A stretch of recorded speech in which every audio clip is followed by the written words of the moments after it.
I'm with you. I'm telling you, Christine.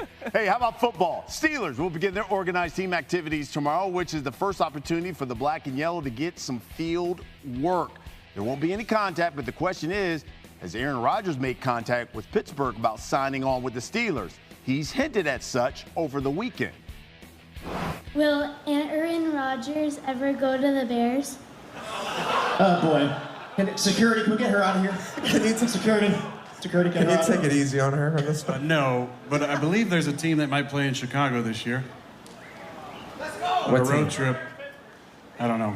I'm not sure. Gotta check it out.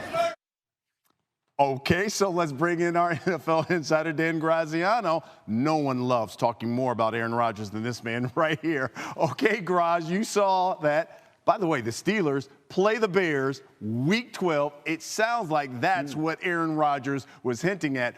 What's the latest you're hearing?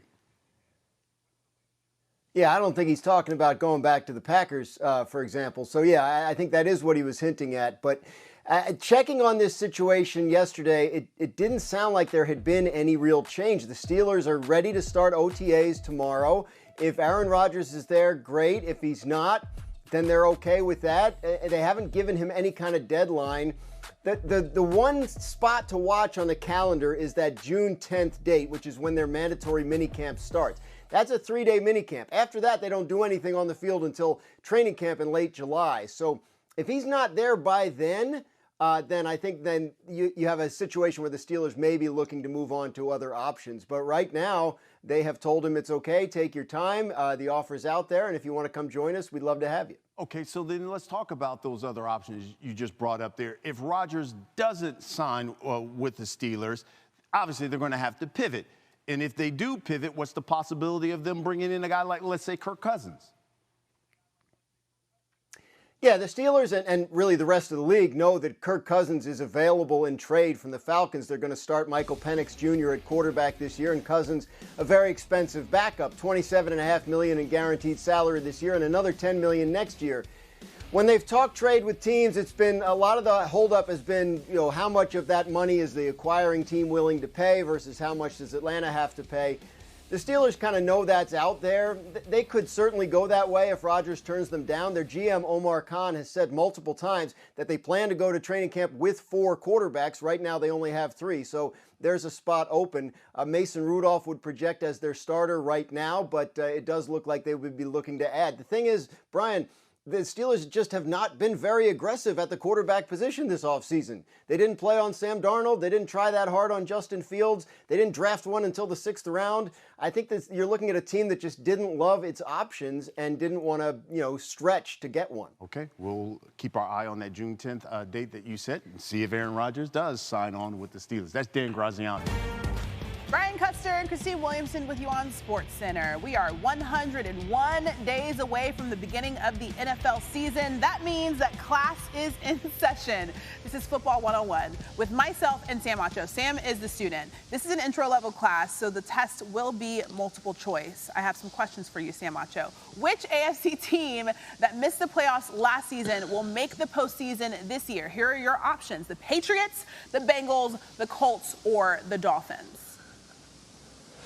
Give me B for Bengals. I think Cincinnati's going to be the team that didn't make the playoffs last year, but that will make the playoffs this year. Why? They took a risky move. They re-signed both Jamar Chase and also got T. Higgins to long-term contracts. Why does that matter? Because now your number one passing offense has all of its weapons back. And oh, by the way, they're motivated. They were dominant on offense last year, Triple Crown winner with Jamar Chase, but their defense struggled. And so the entire offense and the defense is going to understand what they have at play. It's a short window with these receivers and the quarterback being healthy, but they have to elevate their game in order to make the playoffs. So give me B for Bengals. Okay, I'm going to give you a grade at the end of this, by the way. The next question, which AFC playoff team... All right, I was going to say, what happens if I get it wrong? Like, that's what I want to know. Exactly. Which AFC playoff team from last season is most likely to miss the postseason this year? The options: the Texans, the Broncos, the Chargers, or the Steelers. I'll go D. Circle D for me, Beanie. That's Steelers. Why? They made the playoffs last year, but they're still waiting on Aaron Rodgers. I don't think that he's going to be the solution. Yes, I do think Aaron Rodgers will sign with the Steelers, but it'll likely be after OTAs. after minicamp. He won't get time to really gel with his entire team. And sure, I'm confident he's throwing with DK Metcalf and maybe some other receivers, but it's not just the receivers, it's the offensive line, it's the scheme, and it's the team. And oh, by the way, Aaron Rodgers wasn't overly outstanding as a player last year as well. And so if you're expecting him to be your hero or your savior, I don't think that he's going to be the solution. So Steelers will not make the playoffs this year, even with Aaron Rodgers. All right, you called me Beanie. It's Professor Beanie. The next question, which NFC team that missed the playoffs last season will make the postseason this year? Is it the Falcons, the Bears, the Cowboys, or the 49ers? I'll go C, Mrs. Christine. Give me the Dallas Cowboys. I think that they will make the playoffs this year. No, it's not sexy. No, it's not cute. But their team has actually gotten better. Why? Offensively, they've got 2 number 1 receivers, CeeDee Lamb and George Pickens, if George Pickens can play at a consistent level. Defensively, they have Matt Eberflus as their defensive coordinator. And oh, by the way, Dak Prescott, when healthy, can still play at a high level. And so this is an opportunity for the Dallas Cowboys to get back into the playoffs. Yes, they struggled last year. There were a litany of injuries, but I think they'll be a team that, not overly pretty, but physical, run the ball, make the playoffs. Cowboys fans are begging for that to be the correct answer. The next question, which NFC playoff team from last season is the most likely to miss the postseason this year? Is it the Vikings, the Bucks, the Commanders, or the Rams?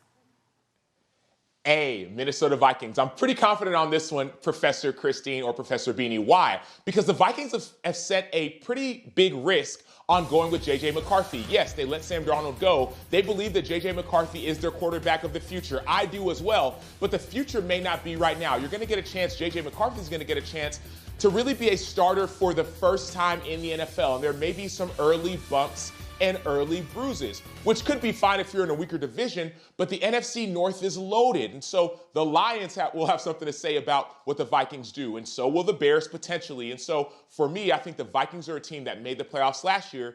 Because of uncertainty at quarterback, they may not make it this year. All right, I said I was going to give you the grade at the end of this. It's actually had to wait until the end of the NFL season. So we'll talk to you then. Thanks, Sam. Completions to DK Metcalf on a practice field at UCLA a couple of months ago, and that is the entirety of their connection. I want to play what Wilbon said here on Friday, Harry, and then I'll let you start the conversation with it there. Michael Wilbon was sitting in this chair, and I think he spoke for a lot of people about the Steelers and Aaron Rodgers. This is what he said. Making a mistake if they let him anywhere near their building. What are we talking about? Do people just look at actually what happens in sports? Aaron Rodgers hasn't been relevant as a quarterback in the NFL for 4 or 5 seasons. What are we talking about? The Steelers are not, the hallmark of the Pittsburgh Steelers is not stupidity. Smart organization that makes right moves over decades. And they're going to bring Aaron Rodgers in with all his drama into that room? Really? The Mike Tomlin we know, he's going to deal with that nonsense? What? For a guy who can't play. I'm not talking, yes, he will wear a gold jacket. He's earned it. He's not wearing it now. He's not going to play in a gold jacket. The fact that we have now spent this much time talking about Aaron damn Rodgers Memorial Day weekend is insane. Stop with Aaron Rodgers. Stop. I've never seen Dan Graziano that happy. I've known the man for years. Harry, is he right? I mean, is he right? Are the Steelers actually waiting for something that isn't going to do them that much good in the first place? Whew. I think you can go both sides of the spectrum with this, right? We've seen the Pittsburgh Steelers have the ability to make the playoffs with incompetent quarterback play. Now, what they're probably hoping for when it comes to Aaron Rodgers is not that he's going to be the MVP that we've seen him be in this past, but be better than Russell Wilson, be better than we've seen, Mason Rudolph be. And then when I mention the name Mason Rudolph, I say to myself, well, you're not going into the AFC North and then better yet the AFC trying to win versus Mahomes and everyone else with Mason Rudolph as your quarterback. So I think their best bet right now is Aaron Rodgers, even though it will make you do back flips and front flips at the same time. Danny? I think Wilbon's absolutely right, and I think that he's giving us the emperor has no clothes, right? Like everybody wants to talk about Aaron Rodgers going to the Steelers, and that's their hope. This is not MVP Aaron Rodgers. This is not 2020 Aaron Rodgers. This is a shell of that. He was a bad quarterback in the NFL last season. He was not markedly better last season than Mason Rudolph was for the Tennessee Titans when he played. So I think what the Steelers are doing here is they assessed the quarterback market this offseason. They didn't really love any of the options, and so they didn't really stretch. They didn't try and outbid the Jets for Justin Fields. They didn't get into the Sam Darnold thing.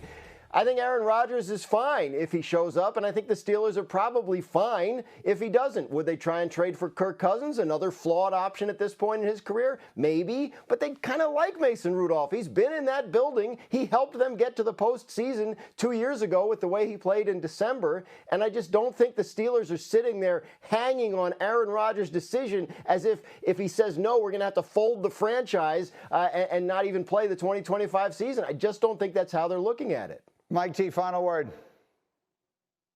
Yeah, I think there's another aspect to this, Greeny. Will Howard, if Aaron Rodgers is a Band-Aid for a year, because again, he'll be 42, Greeny, let's see what we have in Will Howard. He won a national championship, 6th-round pick, and maybe by the end of the season they have something or they don't, and that will inform their plans for 2026 and beyond. But we all know about Mike Tomlin's legendary streak. I agree with Graz from a standpoint, even as a Band-Aid, it does seem odd to sign somebody so old, so late in the process. If he had signed in March, he was there for the whole offseason, that would make sense. But we'll see how it goes.